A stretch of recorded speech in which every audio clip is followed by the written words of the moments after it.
ሰላም እንዴት ናችሁ? ውድ የቻናሌ ቤተሰቦች ሰላም ናችሁ ወይ? ዛሬ ደግሞ ቀላልና ቆንጆ የሆነ ዳቦ አሰራር ይዤላችሁ መጥቻለሁ። ያው ካለ እንቁላልና ካለ ወተት የሚሰራ ቆንጆ ለቁርስ ለመክሰስ የሚሆን ዳቦ ይዤላችሁ መጥቻለሁ። እንደምትወዱት ተስፋ አደርጋለሁ። ያው ቪዲዮን ከወደዳችሁት ላይክ ማድረግ አትርሱ። እዚህ ጋር ለብ ያለ ውሃ ያስፈልገናል። ከዛ እሱ ላይ እርሾ እንጨምርበታለን። ከዛ ሱኳር 2 የሾርባ ማንኪያ ነው የተጠቀምኩት። እናንተ ከፈለጋችሁ 1 የሾርባ ማንኪያ ማድረግ ትችላላችሁ። ያው መጠኑን ሁሉንም ከላይ ጽፍላችኋለሁ። ይሄንን አሁን አንድ ላይ በደንብ አድርገን እናዋህደዋለን።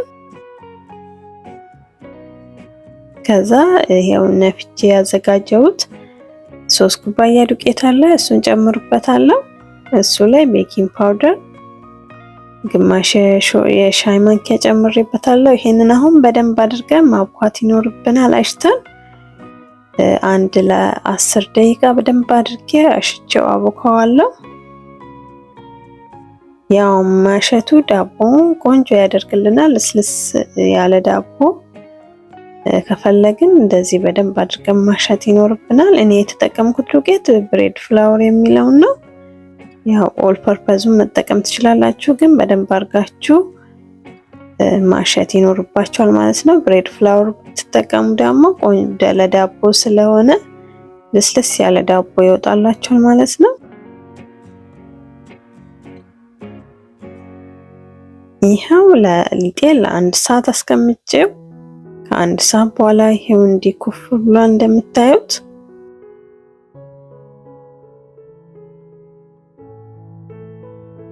ይሄንን አሁን 6 ቦታ ቆርጠዋለሁ።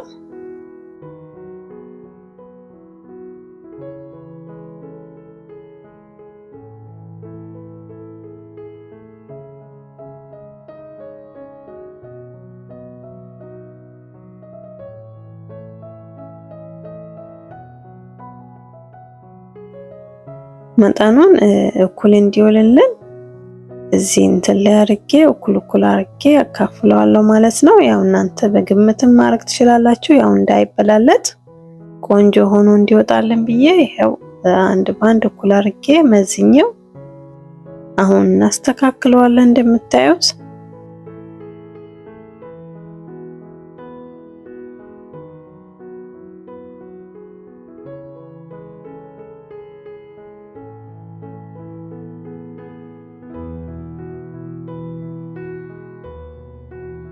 ይሄው በዚህ መልኩ ቅርጽ አስይዘነው ለአንድ ሸፍነን ለ10 ደቂቃ እናስቀምጠዋለን።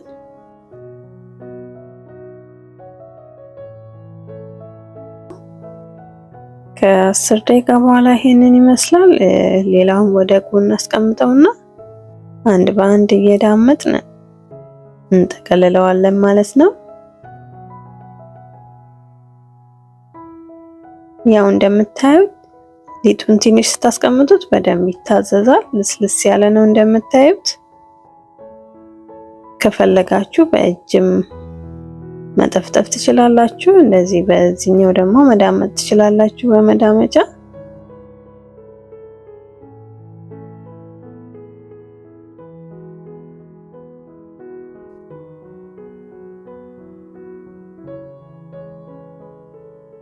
በዚህ ይሄው አጠፍ እያደረግን እንጠቀልለዋለን።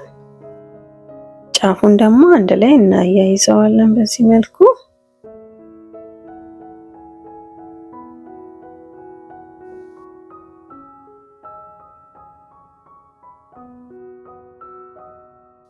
መጋገሪያችን ላይ እናስቀምጠዋለን። ሁሉንም በዚህ መልኩ እየዳመጥን እንጠቀልለዋለን። ያው በጣም ቆንጆ ነው። ለቁርስ ከውጪ ከምንገዛ እንዲህ ቤት ውስጥ ሰርተን መጠቀም እንችላለን። ያው በጣም ቀላል ነው እንደምታዩት፣ ብዙ ነገር አያስፈልገንም።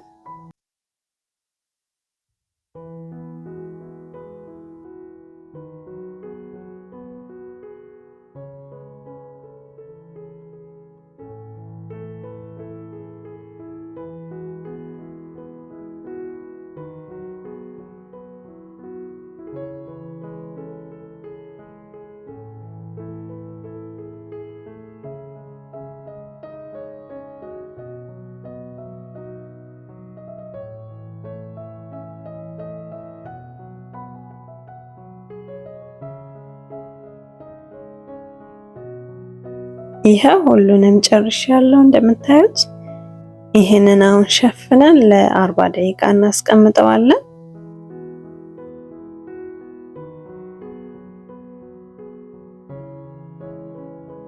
40 ደቂቃ በኋላ እንዲህ ኩፍ ብሏል። አሁን ኦቭናችንን 375 ላይ ከፍቼዋለሁ። ይሄው እዚህ ጋር ደግሞ ሙላጭ አለኝ። ይሄው ለምግብ ብሎ የተዘጋጀ ነው። ከኦንላይን ላይ ማግኘት ትችላላችሁ ከፈለጋችሁ፣ አለበለዚያ ደግሞ ያው በቢላም መቁረጥ ትችላላችሁ ማለት ነው። እዚህ ጋር ውሃ አለኝ። ውሃ ረጨበታለሁ ይኸው ትንሽ።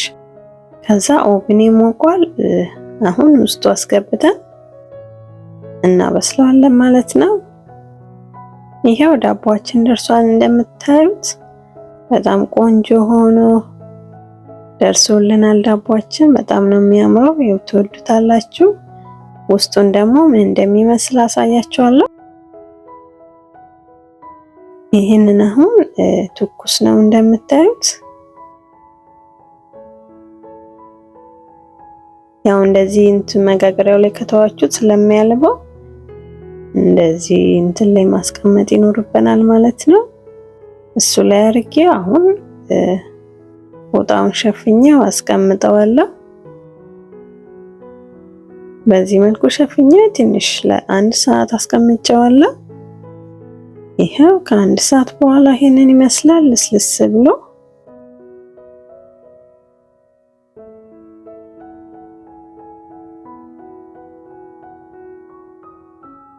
ያው ይሄንን ይመስላል ከአንድ ሰዓት በኋላ ማለት ነው። ሲቀዘቅዝ ደግሞ በጣም ደስ ይላል ጣዕሙ።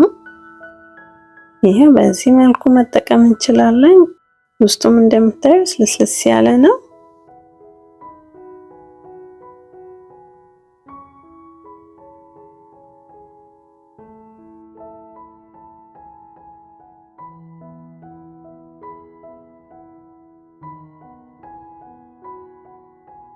ያው ይሄንን ይመስላል እንደምታዩት ቆንጆ የሆነ ለቁርስ ሰዓት ሆነ ለመክሰስ በጣም ቆንጆ የሆነ ዳቦ ነው። ሰርታችሁ ተመገቡት እላችኋለሁ። ያው ቪዲዮን ከወደዳችሁት ላይክ፣ ሼር፣ ሰብስክራይብ ማድረግ አትርሱ። ሀሳብ ሆነ አስተያየት ካላችሁ ኮሜንት ላይ ጻፉልኝ። በሌላ ቪዲዮ እስከምንገናኝ ቻው ቻው።